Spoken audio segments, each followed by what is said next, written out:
Welcome to our session where we want to show you how to specifically migrate logical conditions and validators from Jira Workflow Toolbox on-prem to Jira Cloud. I'm Ute from the product management of Decades apps, and I will lead you through this session. That means first we are talking about what's specific about conditions and validators in Jira Cloud. Then we show you how the automated migration of JWT Logical conditions and validators takes place. And finally, this is the funny part, we show you how to handle the results of this migration. So the first topic now is the general features about conditions and validators in Jira Cloud. They consist of Jira expressions. Only Jira expression can be used for defining the logic. This is an expression language provided by Atlassian to get information from Jira. All this done by Atlassian. The next topic is we can't use JQL here. This is also restricted by Atlassian, and all the apps on the Atlassian marketplace have to obey these two features. That means even if you have a fancy UI here, like we have for the compare to values condition and validator, behind the scenes we always have Jira expressions. Now, what does it mean for logical condition and validators for JWT? We have provided here a nice example for you. That means we have a logical expression which compares the due date to the current date. We have some validation options, an error message which is located at the due date, a message which contains a field code, and finally also a translation. So first, this expression has to be transformed to a Jira expression. The validation options are not available in Jira Cloud. The error message is there, but it can't be located anywhere. It's always shown on the top. The error message itself can only contain plain text, not a field code. And finally, translations are not provided. So that means we are doing in the app migration, we are transforming the JWT expression to a JWT Cloud expression. That means mapping custom fields, etc. And we show warning messages about the missing features like the validation options, no location for the error message, no field codes in the error message, and no translation option. For this aim, we have prepared some examples. The first one is the current user must be the project lead and assigned to the issue. This is the JWT Logical expression for that.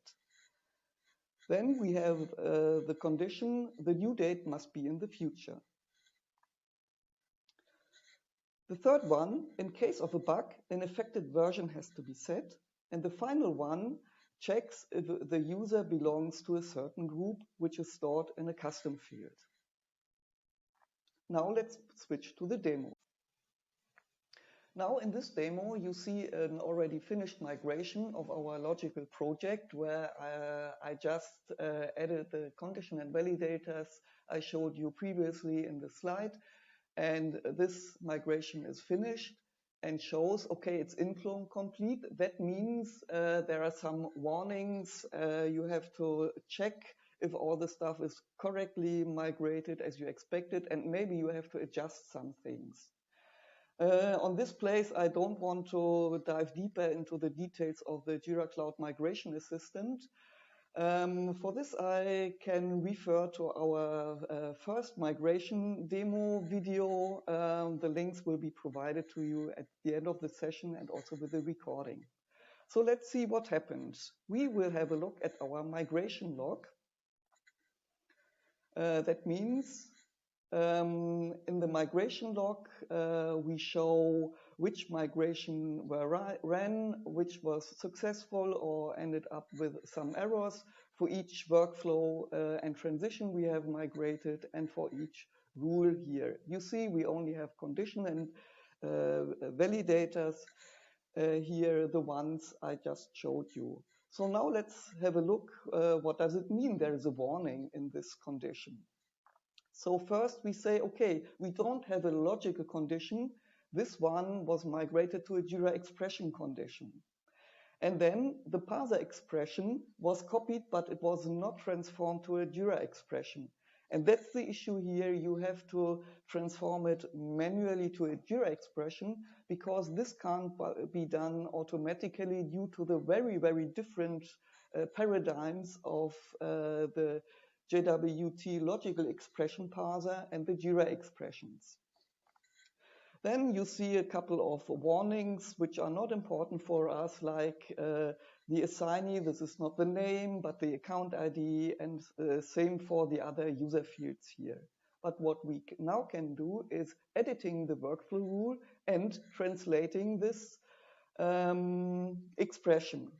So typically, this is done by replacing the field codes by the Jira expression field codes first. So let's see if we also have a current user here. Let's search for a current user.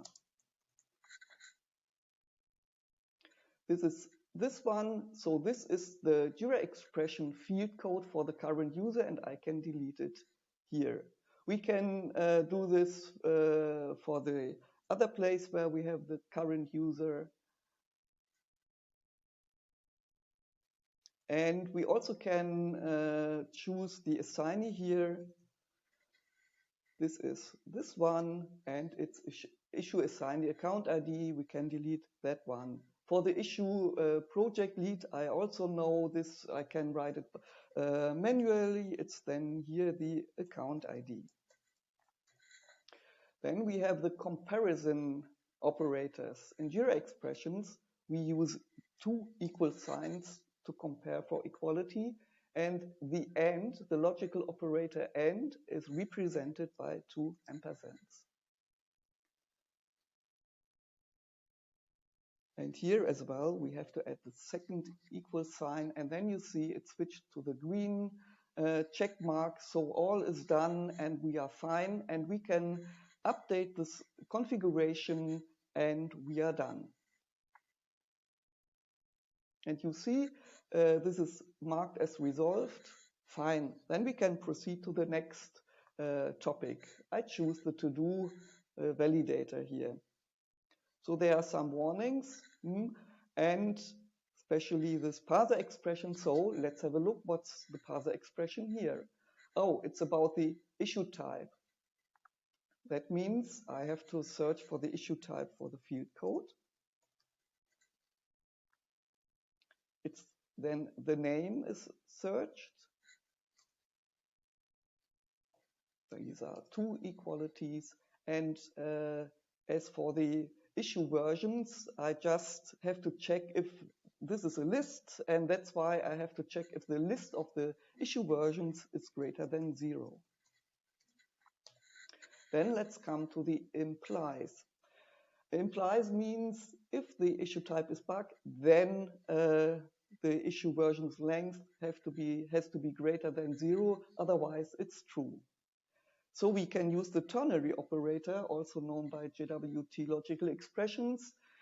If the issue type name is bug, then the version length has to be greater than 0, otherwise I just return the Boolean value true.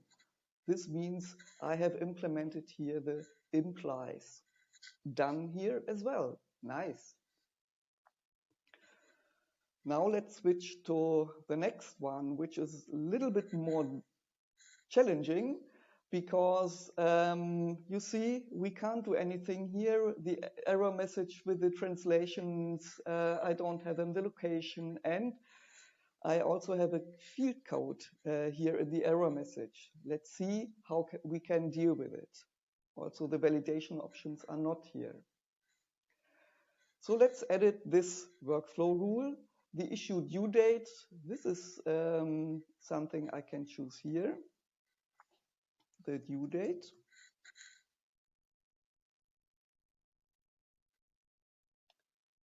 Has to be greater than the current date. And here we see how challenging it is to work with dates, because if I have here the current date and time, as you see, wow, why isn't it working? I still have the red check mark here. Because this is the date and this is a calendar date. A date also includes the time, whereas the calendar date only has the date itself. That means instead of a new date, I need here in the specific case a new calendar date. And then it's working. The second topic we want to care about is what happens if this due date is null. Then you also have the issue because you can't compare null and the calendar date. That means we have to check if it's null or do something here. So we add a date which is very early, let's see. So either this one has a value, then we are fine, or we check 1st January of the year 1 if it's greater than the calendar date. And this will fail, but we are now safe because we don't have to care about null values here. It will always run. You see. Then I want to show you a feature how to add field codes to error messages. So we know that we have added an error message here, but this field code is not represented later on in the error message. It would always show this as a plain text. But there's a trick how to do it in the Jira expression.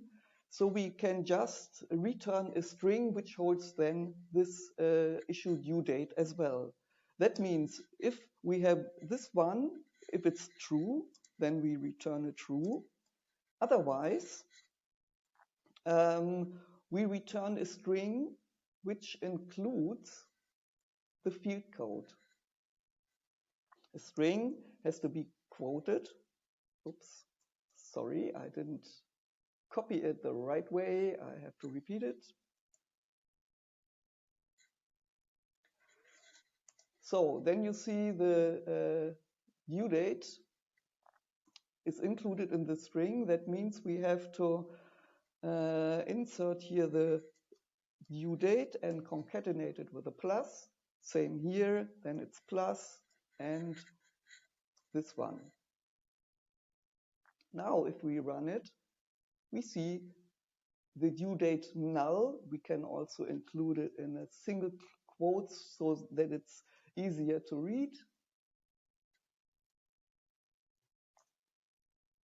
This is not in the future.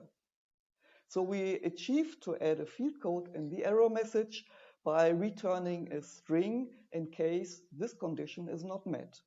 Great, we are also done here. But we are still suffering from the missing validation and translation options. But this is nothing we can change right now due to the limited opportunities in Jira Cloud. Then we have the final one, where we have the warning messages that it's a Jira expression and that we don't have this nice parser function groups user belongs to. So how shall we deal with that? We will edit the rule, and here we go. So this parser function is naturally not available with the Jira expression, but I know how to deal with, because I know the user has an attribute which is called group, and I know the current user is the user. Then I know it's groups, where I get all the groups the user belongs to. And then I have to deal with this contain operator. In Jira expression, it's the function includes, which is just added with a dot notation here. That means includes, and this is this custom field. But as you see, this is the JWT field code, and I have to search for the correct Jira expression here. That means I'm searching for this number. It's then 10402. It's the field developers, and I can add it here. And I don't even need the name because I only want to compare the complete contents here, and for sure it's the parameter for this includes, and then we are already done here as well. And I can update the config, and I'm completely done, and all the things were migrated nicely. I want to highlight that, yes, I know what to do. I know which functions are available or not, but you can also have a look at our nice documentation here, the migration documentation, where we have first a list of the field codes which are migrated. Sorry, it's the parser expressions, it's the field codes here. There you can see the list of the fields which are available in cloud. But as you see, these are the JWT Cloud expressions. But nevertheless, I can check which Jira expression is behind here, clicking to the field code documentation and then the Jira expression. And then you see the one you can paste there.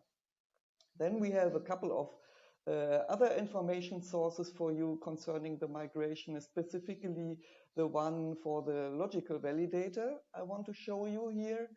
There we explain the operators, and also this includes stuff with some examples, and in general some examples for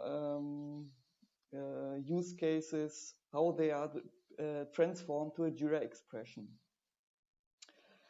In general, there is a Atlassian documentation for Jira expressions, where you can find the syntax and semantics, and especially the different types, where they provide us with the attributes or the field codes which are available for the issue, like issue.id, issue.key and stuff. This is also very helpful when you like to migrate JWT expression to a Jira expression.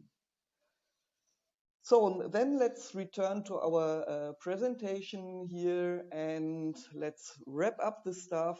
So we have translated our examples to different Jira expressions, including the error message within field code, and that's nice. We succeeded here.